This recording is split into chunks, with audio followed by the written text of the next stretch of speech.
Hi everyone, very happy to be recording a new session for you again. And in today's session, we're going to talk about fear. All right, and today's episode is actually going to be a continuation of the series we've been doing on self sabotage. So, in today's episode, we're going to talk about how fear or immersion in fear does it help you with your relationships, and it actually makes you self-sabotage your own life and life of others and everything in general, right? Before we go deep into the topic, we first need to understand what fear is. So fear is basically a chain reaction in the brain that starts with a stressful stimulus and it ends with a release of chemicals that causes a racing heart, energized muscles, and we are actually into the fight or flight response. Okay, so that's what it does biologically to your body. Okay, and something I've struggled with myself for years, and I didn't actually had coping skills what to do when you start to sweat, when you start to feel the heart pumping really hard. What do? Do you take action? Do you stay still and wait for it to calm down?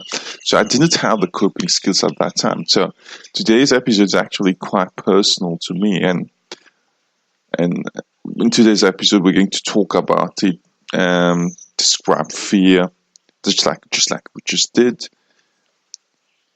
discuss a bit what makes people fear, what people are afraid of, and we're actually going to wrap it up with a technique which you can try when you actually experience fear.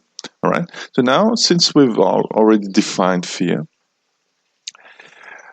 how do we know whether fear is actually something which is self-sabotaging our relationships? If we feel that most things in our life fill us with dread and terror, okay, if that's something you're experiencing and it's quite frequent in your life, then it means that the fear is preventing you to live your life fully, living your life to your full potential.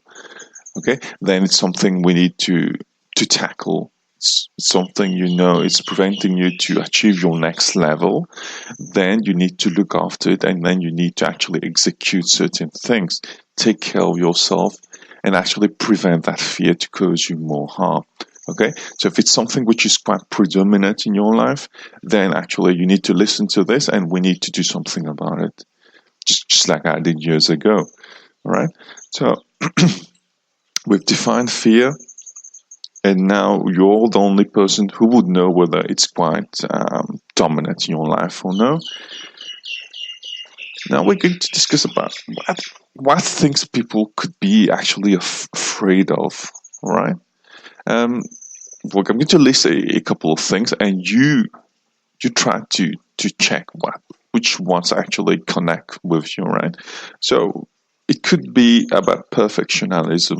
A lot of people they work very hard to make things really perfect, but that's a trap, because if you try to make things perfect the whole time, you overanalyze things, and overanalysis leads to paralysis.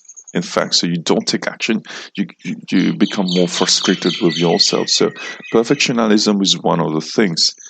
People could be afraid of failure and embarrassments, and that prevents them to take actions because you fear that you might fail and you'll be embarrassed in front of people. There could be the fear of success also.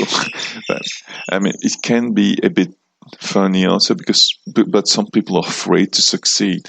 They think in their head that if I succeed, I'll have more freedom, I'll have less time with my family, I'll have more responsibility. I can't take so much responsibility and I will fail. So it becomes a loop again. So success actually can be fear of failure, just like we just discussed briefly. They can mix together. Some people are fearful of the loss of safety, so that's why they don't get out of their comfort zone, because they're no longer safe there. They're trying something new. They're going to a new place, a new job, a new relationship. So once you get out of your comfort zone and you go there, you're no longer safe. and they're fearful of that. That's why they want to stay in the comfortable life, in the comfort, and do the routine things because there's certainty that I'm used to doing these things. I'll continue to do these things. There's less risk. All right. The thing is, if we don't get out of the comfort zone, we'll never learn. We'll never make mistakes. We'll never grow. All right. Next one would be fear of disapproval and criticism. Let's say you have a new idea. You want to share it. You're afraid how people will react to that. Maybe people will say you're stupid.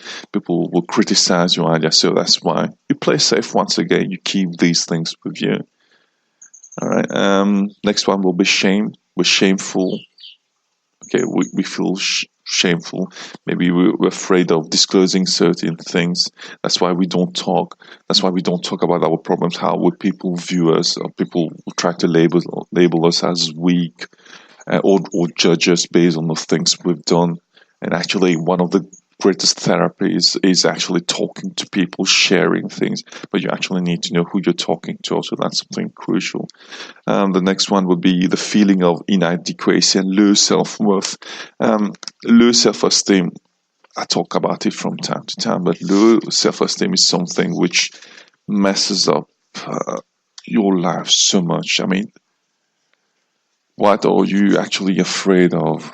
Why do you think you're not good enough? Why do you think you're not amazing enough? I mean, so many people who have low self-esteem, but when I look at them, they're like great people I could spend my whole days talking to. And, it's something which prevents us to be the next best version of ourselves. Low self-esteem, low self-love, which leads to low self-confidence. I mean, you've got one life. You need to go out there and do all the things you would like to do and not be afraid of people's judgment. Just live your life. As simple as that. All right. Now we've talked about what makes people fearful. We'll talk about what it does to your body when you all feel fearful and how it can sabotage your life. Now let's talk about the technique. Okay, we'll end the session with the technique. So the technique is called AWARE. AWARE. It's called the AWARE technique. Okay, and the A stands for accepting anxiety. Okay, you don't try to find it. It's a bit like mindfulness meditation, which I actually teach. Okay, so in anxiety, the A in AWARE stands for accepting anxiety. The more you try to fight something, the more it's going to persist. So let's say you're being overwhelmed with the technique of you're being overwhelmed with fear or anger or any emotion you don't want it in your body. Not wanting it is the biggest problem because you're going to try to repress it or fight it, and doing this will actually make it increase in magnitude. So every time you feel anxiety, you just accept it. Okay, you don't try to fight it, and actually accepting it is going to make it calm down. All right. So the A stands for accepting. The W stands for watch. You watch the anxiety. So when it comes up, you watch it.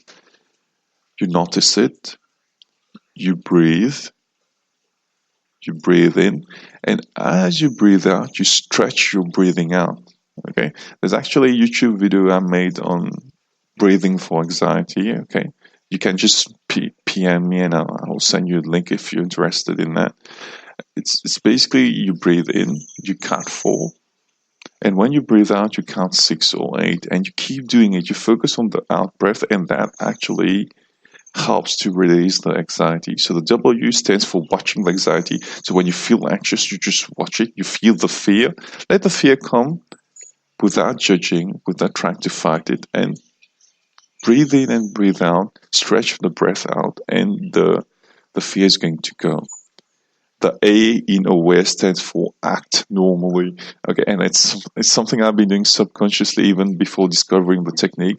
Every time you feel fearful, you don't stop. You just act normally. You do what you have to do. Sometimes when I need to speak to a crowd of 100 people, let's say there's a bit of fear in me, but I pretend as if I don't feel anything. I'm super excited about it. I'll go there and talk to the crowd just like I'm talking to you right now, and it just calms down as you do the activity. So you need to realize that fear is something normal. So when you experience it, don't try to fight it and just act normally.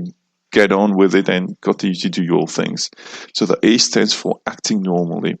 Okay, so it was aware, AWA. We've just done the second A. The R stands for repeating the above steps if necessary. So let's say you're still fearful. After that, you've accepted anxiety. After that, you've watched your anxiety. You've done your breathing in and out, and you've acted normally. You just repeat the process till you calm down. So if the fear is preventing you to take actions, all right, you continue to breathe in and stretch the breath out. Keep doing it till you actually calm down. And the E in a way is actually expecting the best. All right, you can't go in a situation and expect the worst thing to happen.